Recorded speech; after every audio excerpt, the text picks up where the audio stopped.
ಈ ಸದ್ಯದ ಮಟ್ಟಿಗೆ ನಮಗೆ ಮುಖ್ಯಮಂತ್ರಿಗಳು ಯಾವುದೂ ಸೂಚನೆಯನ್ನು ಕೊಟ್ಟಿಲ್ಲ. ಕೊಟ್ಟರೆ ನಿಶ್ಚಿತವಾಗಲೂ ನಿಮ್ಮ ಗಮನಕ್ಕೆ ತರೋಂಥ ಕೆಲಸವನ್ನು ಮಾಡ್ತೀನಿ.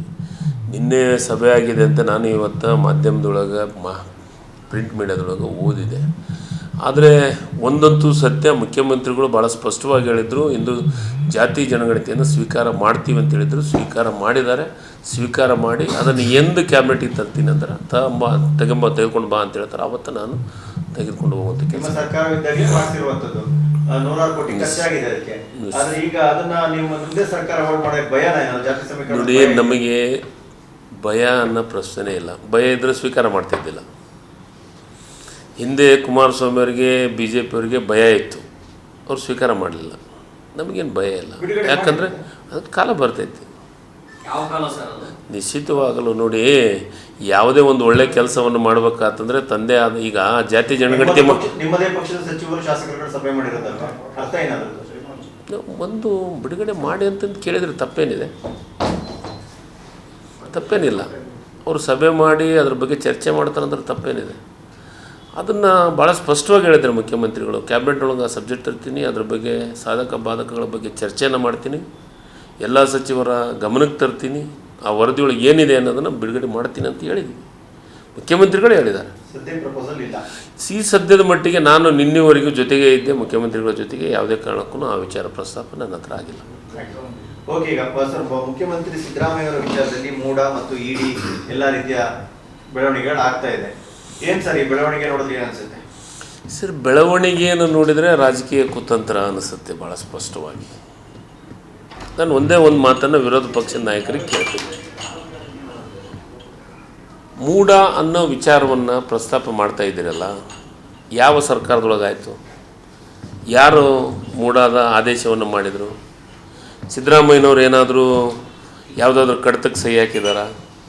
ಸಿದ್ದರಾಮಯ್ಯವರು ಏನಾದರೂ ಒಂದು ಆದೇಶವನ್ನು ಮಾಡಿದಾರಾ? ಸಿದ್ದರಾಮಯ್ಯವರು ಏನಾದರೂ ಆ ಸಭೆಯೊಳಗೆ ನಿಂತು ನಿರ್ಧಾರವನ್ನು ತೆಗೆದುಕೊಳ್ಳಿ ಅಂತಂದು ಹೇಳಿದ್ದಾರೆ? ಒಂದು ಪ್ರೂಫ್ ಹೇಳಿ. ಕೇಂದ್ರ ಸರ್ಕಾರದಿಂದ ಮೋದಿಯವರಿಗೆ ಮತ್ತು ಅಮಿತ್ ಶಾ ಅವರಿಗೆ ಸಿದ್ದರಾಮಯ್ಯವ್ರನ್ನ ಕಂಡ್ರೆ ಹೆದರಿಕೆ ಇದೆ. 30ರಿಂದ 35 ಸತಿ ಕರ್ನಾಟಕ ರಾಜ್ಯಕ್ಕೆ ಬಂದ್ವಿ, ಚುನಾವಣೆ ಪ್ರಚಾರವನ್ನು ಮಾಡಿದ್ವಿ. ನಮ್ಮನ್ನು ಈ ಕರ್ನಾಟಕ ರಾಜ್ಯ ಜನತೆ ನಂಬಲಿಲ್ಲ. ಸಿದ್ದರಾಮಯ್ಯವ್ರು ನಂಬಿದರು, ಕಾಂಗ್ರೆಸ್ಸನ್ನು ನಂಬಿದರು, ರಾಹುಲ್ ಗಾಂಧಿಯವ್ರು ನಂಬಿದರು, ಮಲ್ಲಿಕಾರ್ಜುನ ಖರ್ಗೆ ಅವರು ನಂಬಿದರು, DK ಶಿವಕುಮಾರ್ ನಂಬಿದ್ರು ವಿನ BJPಯ ನಾನು ದೊಡ್ಡ ನಾಯಕ, ಈ ಡೆಲ್ಲಿಯಾದ್ರೂ ಪ್ರಚಾರಕ್ಕೆ ಹೋಗ್ಬಿಟ್ರೆ ನಮ್ಗೆ ಓಟ್ ಹಾಕಿಬಿಡ್ತಾರ ನಮ್ಮ BJP ಭ್ರಮೆಯೊಳಗೇನಿದ್ರು ಇನ್ನಿ ಇಬ್ಬರು ನಾಯಕರಿಗೆ ಅವರ ಭ್ರಮನಿರಸ ಆಗಿದೆ. ಹಿಂಗಾಗಿ ಸಿದ್ದರಾಮಯ್ಯವ್ರನ್ನ ಟಾರ್ಗೆಟ್ ಮಾಡ್ತಾ ಇದ್ದಾರೆ, ಕಾಂಗ್ರೆಸ್ನ ಟಾರ್ಗೆಟನ್ನು ಮಾಡ್ತಾ ಇದ್ದಾರೆ. ನವರಾತ್ರಿಯ ಚಾಮುಂಡೇಶ್ವರಿ ಆಶೀರ್ವಾದವನ್ನು ಮುಂದಿನ 1 ವರ್ಷದ ಮಟ್ಟಿಗೆ ಮಾತ್ರ ಕೇಳಿದ್ದಾರೆ ಮುಖ್ಯಮಂತ್ರಿಗಳು. ಸರ್, ಈಗ ಮಾತಾಡಬೇಕಾಗಿದ್ದು ಅವ್ರು ಭಾಳ ಸ್ಪಷ್ಟವಾಗಿ ಹೇಳಿದ್ದು, ನನಗೆ ಚಾಮುಂಡೇಶ್ವರಿ ಆಶೀರ್ವಾದ ಸದಾ ಇರುತ್ತೆ. ನಾನು 5 ಸತಿ ಚಾಮುಂಡೇಶ್ವರಿ ಕ್ಷೇತ್ರದೊಳಗೆ ಗೆದ್ದಿದ್ದೀನಿ. ಆ ತಾಯಿ ಆಶೀರ್ವಾದ ನನಗೆ ಸದಾ ಇರ್ತೈತೆ ಮತ್ತು ಜನರ ಆಶೀರ್ವಾದ ಇರ್ತೈತೆ ಅಂತ. ನನಗೆ ಮುಂದಿನ ವರ್ಷ ಅಂತಂದರೆ ಪ್ರತಿ ದಸರಾ ನಾವು ಆ ಚಾಮುಂಡೇಶ್ವರಿ ತಾಯಿ ಹತ್ರ ಹೋಗ್ತೀವಿ. ಅದಕ್ಕೆ ಕೇಳಿರ್ಬೋದು. ಅಲ್ಲ, ಅದು 4 ವರ್ಷ ಅಲ್ಲ, DK ಶಿವಕುಮಾರ್ ಹೇಳಿದ್ದಾರೆ. ಇನ್ನು 9 ವರ್ಷ ಈ ರಾಜ್ಯದೊಳಗೆ ಕಾಂಗ್ರೆಸ್ ಅಧಿಕಾರದಾಗ ಇರ್ತೈತೆ ಅಂತ ಹೇಳಿದ್ದಾರೆ. ಅದನ್ನು ಹೇಳಿದ್ದಾರೆ. ಅದನ್ನು ಕೇಳವಲ್ರಿ. ಅಧಿಕಾರ ಹಂಚಿಕೆ ನೋಡಿದ್ವಿ, ಚಾಮುಂಡೇಶ್ವರಿ ತಾಯಿ ಆಶೀರ್ವಾದನ ಹಂಚಿಕೆ ಮಾಡ್ಕೊತಾರೆ. ಹಂಚಿಕೆ ಅನ್ನೋದಕ್ಕಿಂತ ಪ್ರತಿ ವರ್ಷ ನಾವು ಅಲ್ಲಿಗೆ ಹೋಗ್ತೀವಲ್ಲ, ಆ ತಾಯಿ ಹತ್ರ ಕೇಳಿದ್ವಿ, ತಪ್ಪೇನಿದೆ?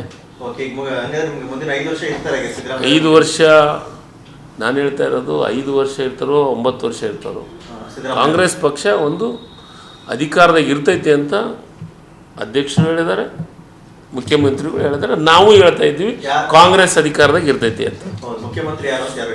ಸರ್, ಮುಖ್ಯಮಂತ್ರಿ ಅಂತ ನಿರ್ಧಾರ ಆಗೋದು ನಾನು ಈ ಸದ್ಯ ಅಂತೂ ಸೀಟ್ ಖಾಲಿ ಇಲ್ಲ. ಸಿದ್ದರಾಮಯ್ಯನವರು ಮುಖ್ಯಮಂತ್ರಿ ಆಗಿದ್ದಾರೆ. ನಿಶ್ಚಿತವಾಗಲೂ ಸಿದ್ದರಾಮಯ್ಯನವರು ಈ ಸದ್ಯ ಮುಖ್ಯಮಂತ್ರಿಗಳು ಇದ್ದಾರೆ. ಪ್ರತಿಯೊಬ್ಬರು ಶಾಸಕರು ಈ ಅಡ್ಡಗೋಡ ಮೇಲೆ ದೀಪ ಇಡುವಂತ ಕೆಲಸವನ್ನೇ ಮಾಡ್ತಾ ಇದ್ದಾರೆ ಸರ್. ಒಂದು ಸಿದ್ದರಾಮಯ್ಯ ಅವರ 5 ವರ್ಷ ಕ್ಲಿಯರ್ ಆಗಿ CM ಆಗಿರ್ತಾರೆ ಅನ್ನೋಂಥದ್ದು ಒಂದು ಹೇಳ, ಮುಖ್ಯಮಂತ್ರಿಗಳನ್ನ ನಿರ್ಧಾರ ಮಾಡೋಂಥದ್ದು ಹೈಕಮಾಂಡ್. ನನ್ನ ಕೈಗಿದೆನಾ? ನೀವು ಮುಖ್ಯಮಂತ್ರಿ ಸದ್ಯ ಸಿದ್ದರಾಮಯ್ಯನವ್ರು ಇದ್ದಾರಲ್ಲ, ಯಾಕೆ ನಿಮಗೆ ಡೌಟ್ ಮಾಧ್ಯಮದವ್ರಿಗೆ?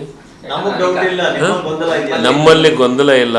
ನಮ್ಮಲ್ಲಿ ಸರ್, ಇಸ್ ಅ ಕ್ವೈಟ್ ಯಾರು ಬೇರೆ ನ್ಯಾಚುರಲ್, ಹೇಳಿದ್ದಿಲ್ಲ, ಮುಖ್ಯಮಂತ್ರಿ ಆಪ್ತ ಸಚಿವರುಗಳು ಹೇಳಿದ್ದು. Quite natural. ಅವರೆಲ್ಲರೂ ಹೇಳಿದ್ದು ನಾಳೆಗೆ ಮುಖ್ಯಮಂತ್ರಿ ಆಗ್ತೀನಿ ಅಂತ ಅಂದಿಲ್ಲ. ಅವರೆಲ್ಲ ಹೇಳೋದು ಮುಂದಿನ ಅವಧಿಯೊಳಗೆ ಮುಖ್ಯಮಂತ್ರಿ ಆಗ್ತೀವಿ, ಸಿದ್ದರಾಮಯ್ಯ ಮುಂದೆ ಅವಕಾಶಗಳು ಬಂದಂತೆ ಮುಖ್ಯಮಂತ್ರಿ ಆಗ್ತೀವಿ ಅಂತ ಹೇಳಿದ್ದಾರೆ. ಆದರೆ ಈಗ ನಾಳೆಗೆ ಮುಖ್ಯಮಂತ್ರಿ ಆಗ್ತೀವಿ ಅಂತ ಯಾರಾದರೂ ಅಂದಿದ್ದಾರೆ? ಹಾಗಾದ್ರೆ ಸಿಎಂ ಆಗೋ ಅರ್ಹತೆ ಬೇರೆಯವ್ರಿಗೆ ಇಲ್ವಾ ಸರ್ ನಿಮ್ಮ ಪಕ್ಷದಲ್ಲಿ? ಸಾಕಷ್ಟು ಬಂದಿದ್ದಾರೆ. ಅದಕ್ಕೆ ಯಾಕೆ ನಿಮ್ಗೆ ಡೌಟು? ನಮಗ್ ಡೌಟ್ ಇಲ್ಲ, ನಿಮ್ಮ ಮೊದಲೇ ಏನು ಇಲ್ಲ ನಮ್ಮಲ್ಲೇ ಇಡಿ ಬರುತ್ತೆ ಅನ್ನೋ ಆತಂಕನ, ಸಿದ್ದರಾಮಯ್ಯ ಸ್ಥಾನ ಹೋರಾಟ ಆತಂಕನ? ಇಡಿ ಬಂದ್ರೂ ಏನೂ ಆಗೋದಿಲ್ಲ. ನಾನು ಹೇಳ್ತಾ ಇದ್ದೀವಲ್ಲ, ಇಡಿ ಬಂದ್ರೆ ಏನಾಗುತ್ತೆ? ಏನು ದುಡ್ಡು ಟ್ರಾನ್ಸಾಕ್ಷನ್ ಯಾವುದಾದ್ರೂ ಆಗಿದೆನಾ? ಯಾವ ಟ್ರಾನ್ಸಾಕ್ಷನ್ ಆಗಿದೆ? ಅವರು 3.5 ಎಕರೆ ಭೂಮಿ ಕಬ್ಜಾ ಮಾಡ್ಕೊಂಡಿದ್ರು ಬಿ ಡಿ ಎದವರು, ಅದೇ ಮೂಡೋದವರು ಅದಕ್ಕೆ 14 ಸೈಟ್ ಕೊಟ್ಟಿದ್ದಾರೆ. ಇದನ್ನೂ ಬೇಡ ನನಗೆ ಅಂತ ನಿಜವಾಗ್ಲೂ ಇಂಥ ದೊಡ್ಡ ಮನುಷ್ಯ ಯಾರಿಗಾರು ಬರ್ತಾ? ಸಾಹೇಬರು ಧರ್ಮಪತ್ನಿಯವರು, ಸಿದ್ದರಾಮಯ್ಯ ಸಾಹೇಬ್ ಧರ್ಮಪತ್ನಿಯವರು, ಇವು ನನ್ನ ಪತಿಗೆ ಇದರಿಂದ ಹೆಸರು ಕೆಡ್ದೈತೆ ಅಂತ ಇವು ನನಗೆ ಬೇಡ ಅಂತ ಸರೆಂಡರ್ ಮಾಡಿದ್ದಾರೆ. ಇನ್ನೂ ಆದ್ರೂ ಅದ್ರ ಬಗ್ಗೆ ಚರ್ಚೆ ಮಾಡ್ತಾ ಇದ್ದಾರೆ ಬಿ ಜೆ ಪಿಯವರು ಅಂತಂದರೆ ಇಲ್ಲಿ ಎಲ್ಲಿಗೆ ಹೋಗುತ್ತೆ ಹೇಳಿ? ಅವ್ರ ಮೇಲೆ ಅವ್ರ ಬಗ್ಗೆ ಚರ್ಚೆ ಯಾಕೆ ಮಾಡ್ತಾ ಇದ್ದಾರೆ? ಸಿದ್ದರಾಮಯ್ಯವ್ರ ಬಗ್ಗೆ ಹೆದರಿಕೆ ಸ್ಟಾರ್ಟ್ ಆಗಿದೆ ಬಿ ಜೆ ಪಿ. ಅದಕ್ಕೆ ಅವ್ರ ಬಗ್ಗೆ ಚರ್ಚೆ ಮಾಡಿದೆ. ಏನೂ ಇರಲಾರ್ದನ್ನು ಮೂಡ ಅಂತ ಅದ್ರ ಬಗ್ಗೆ ಚರ್ಚೆ ಮಾಡ್ತಾ ಇದ್ದಾರೆ. ಕುಮಾರಸ್ವಾಮಿ ಅವರು ಟಚ್ ಮಾಡಿದ್ಮೇಲೆ ಇಷ್ಟೆಲ್ಲ ಬೆಳವಣಿಗೆಗಳು ಸರ್ ಆಗ್ತಾ ಇರೋದು. ಕುಮಾರಸ್ವಾಮಿ ಅವರು ಟಚ್ ಮಾಡಿದರೆ ಅಂತ ಏನಿದೆ? ಟಚ್ ಅವ್ರನ್ನ ಯಾರನ್ನ ಅದಕ್ಕೆ ಟಚ್ ಮಾಡೋಂಥದ್ದು ಏನಿದೆ?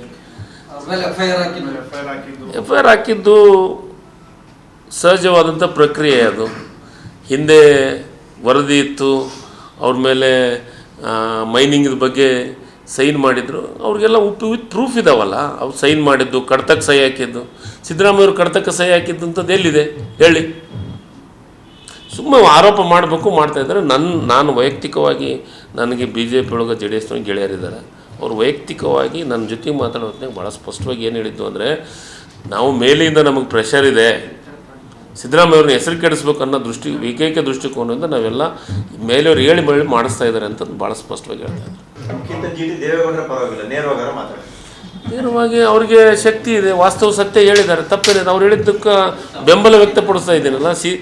ಜಿ ಟಿ ದೇವೇಗೌಡರು ಹೇಳಿದ್ದು 100ಕ್ಕೆ 100 ಸತ್ಯ. ಅದೇ ರೀತಿ ಇನ್ನೂ ಬಿ ಜೆ ಪಿಯಾಗ ಇವರೇ ಹೇಳಿದ್ದಾರೆ, ಯತ್ನಾಳವರು. ಬಿ ಜೆ ಪಿ ಒಳಗೆ ಮುಖ್ಯಮಂತ್ರಿ ಆಗ್ಬೇಕಂತಂದ್ರೆ 1000 ಕೋಟಿ ರೆಡಿ ಮಾಡಬೇಕು ಅಂತ.